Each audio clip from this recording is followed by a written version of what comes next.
Ladies and gentlemen, may I have your attention, please? In a moment, when we leave this area, please be sure to take along all your personal belongings, including your imagination. Our McDonnell Douglas flight to the moon takes place sometime in the future, when travel to outer space will be an everyday adventure. Now, if you will all follow me, our first stop in the world of tomorrow will be inside our Mission Control Center. Ladies and gentlemen, this is our McDonnell Douglas Spaceport Mission Control. While we're waiting for clearance to board Flight 92, I'll try to get our operations director to explain what's going on. Oh, Mr. Morrow? Yes? Mr. Morrow, could you spare a few minutes to explain Mission Control to our passengers? Of course, glad to. Welcome aboard, space travelers. The small TV monitors you see are keeping track of various activities here and out in space. The men over here are watching operations on the spaceport itself. We have tracking and traffic control and space mission monitoring. And also, we're receiving pictures from various Earth observation satellites. Let's have the repeater monitor, please. The small pictures can be repeated up above for an overall view. But in addition, any one can be put on the large monitor for a closer look. Base operations, give us your picture, please. Here we see a space vehicle that's leaving for Mars next week. It's almost 40 stories high and weighs over 6 million pounds. Incidentally, the round trip takes something over 2.5 years. I hope no one in the crew leaves the water running in the bathtub. Base operations here. Pad 21 is T-minus 10 seconds and counting. Good. May we see it? This small rocket is about to launch a scientific satellite into orbit around the Earth. Let's watch the liftoff.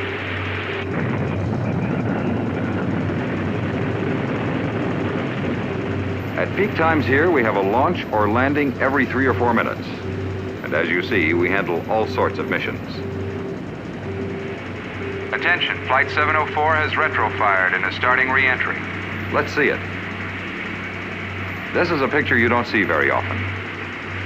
We are looking back from a spacecraft entering the Earth's atmosphere at about 17,000 miles per hour. The greenish glow is air being ionized by the tremendous heat generated through friction with the spacecraft. Also, as you can see, the ship is rolling as it comes in. It's all quite normal for this method of re-entry, which was proved out by the Gemini astronauts back in the 1960s. Emergency, unauthorized approach on runway 12. All stations, emergency standby. Picture on B channel.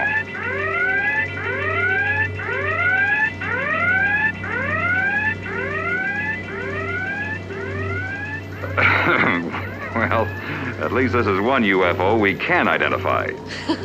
Mr. Morrow, isn't that a Saturn rocket I see on the operations monitor? Yes, as a matter of fact, it is. Give us a picture of the 251 mission, please.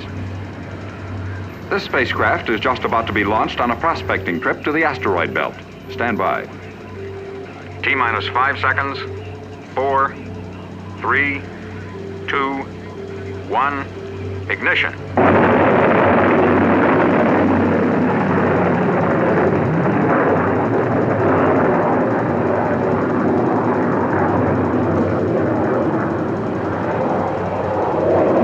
As your hostess mentioned, this rocket is one of the old Saturn series developed back in the late 60s. They were so dependable, we're still using them. In fact, they've become the real workhorses of space. In a moment, we'll have first stage separation. Then we'll see a rare sight.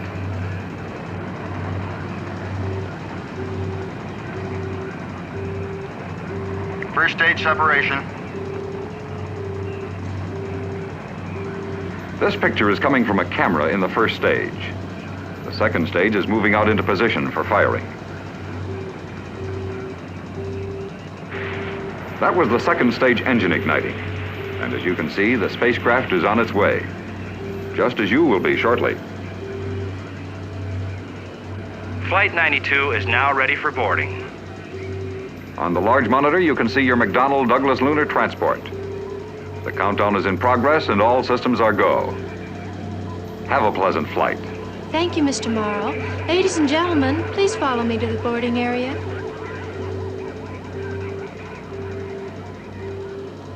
Ladies and gentlemen, welcome aboard McDonnell Douglas Flight 92. We are now ready for departure. During our trip, the cabin atmosphere will be air-conditioned and controlled by internal systems, so please remember there will be no smoking. Hostess to captain, passenger cabin is now secured. Welcome aboard, ladies and gentlemen. This is your captain speaking. During our flight, I'll select pictures from television cameras mounted outside our spacecraft and put them on various screens in your cabin. We're on final countdown now, so I won't be speaking to you again until we're well on our way. T-minus 5, 4, 3, 2, 1, ignition.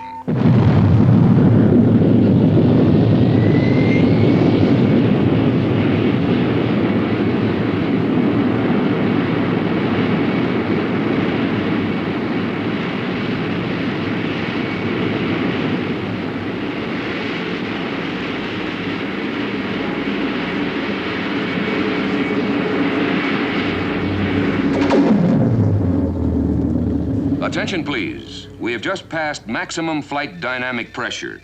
We're climbing at about 1,000 feet per second on our assigned escape trajectory. We're still under traffic control because, as you know, there are hundreds of objects in Earth orbit today. With our telescopic cameras, we can see some of the traffic in our vicinity. On the upper screen is one of the weather satellites that send back hundreds of pictures of the Earth's atmosphere every day. Now observe the lower screen, please. We're bringing you a picture of a space commuter bus. These craft take men and supplies back and forth between Earth and various orbiting space stations. We'll see one of those stations on the upper screen. This one carries a crew of 50 men and circles the globe every 2 hours, moving at a constant speed of 16,000 miles per hour. Earth Control has advised us that we are now clear of traffic. In a few seconds, we'll begin mid-course maneuvers, and we will experience partial weightlessness for a short time. There's no cause for alarm, but by the way, hold on to any loose belongings. And no floating about the cabin, please. Flight control to captain. Gyro control on. Ladies and gentlemen, please turn your attention to the middle screens now. We've arranged a live telecast from the surface of the moon for you. Stand by. Go ahead, Moon. You're on. Hello. Welcome to the moon. We're up near the rim of a good-sized crater on a geological survey. I've been taking pictures of the area. And these men are collecting rock samples and recording a description of each one. As you can see, it isn't easy to work in these spacesuits, but we couldn't survive without them out here. For example, this faceplate is all there is between me and an absolute vacuum. If it suddenly popped out, my blood would literally boil. We carry our air in these backpacks, and our suits are temperature controlled. In fact, they're the latest thing in moon fashions. But enough of that. Now let's look at the moon. Out on the plain there, you can see one of our moon bases. Most of the living quarters and laboratories have to be underground for protection from radiation and meteorites. Of course, the moon does have its advantages too. For instance, it's a perfect observatory because there's no air. Also, gravity is only 1/6 that of Earth. And that has some very interesting effects. This is our traveling laboratory, sort of a supermobile home we live in when we're away from the base. Inside, we have enough air and supplies for about a week.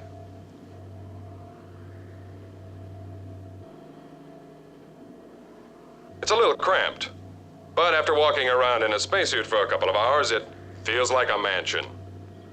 Drop in for a visit sometime. So long. Ladies and gentlemen, the moon now appears on the lower screen.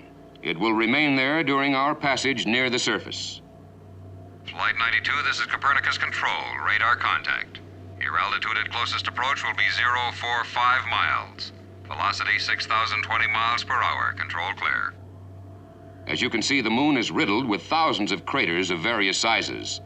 Most were made by meteor impacts, but there are some caused by volcanic activity. Right now, you can see a telescopic shot of the moon base we were in communication with. They're sending us a bon voyage by laser beam.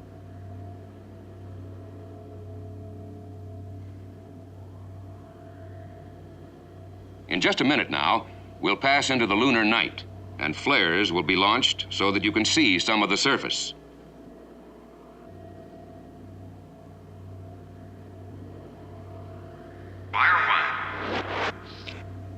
Whether it's night or day, this side of the moon is always turned away from Earth. For centuries, it was a mystery. But as you can see now, it's about like the other side.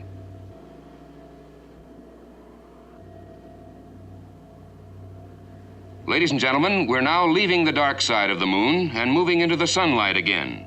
You can see the Earth on the upper screen.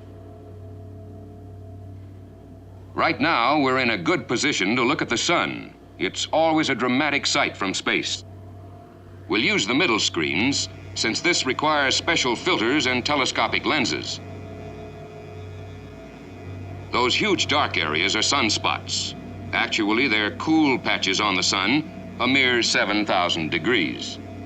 The giant eruptions of incandescent gases you see bursting from the sun's rim are probably over 1 million miles long. If the sun were to burn out suddenly, our Earth would freeze, and all life would come to an abrupt end. But don't worry, it's supposed to last another 2 or 3 billion years at least. By that time, stand by.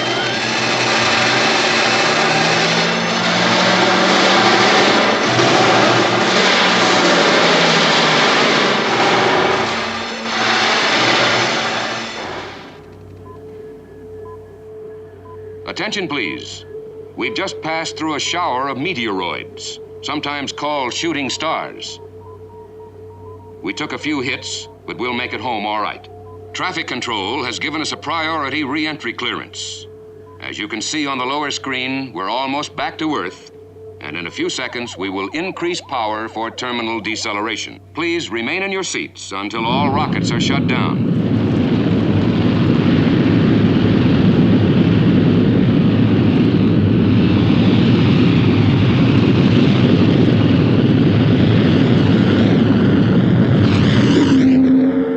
Ladies and gentlemen, we have arrived back at the spaceport, and you may now leave the spacecraft.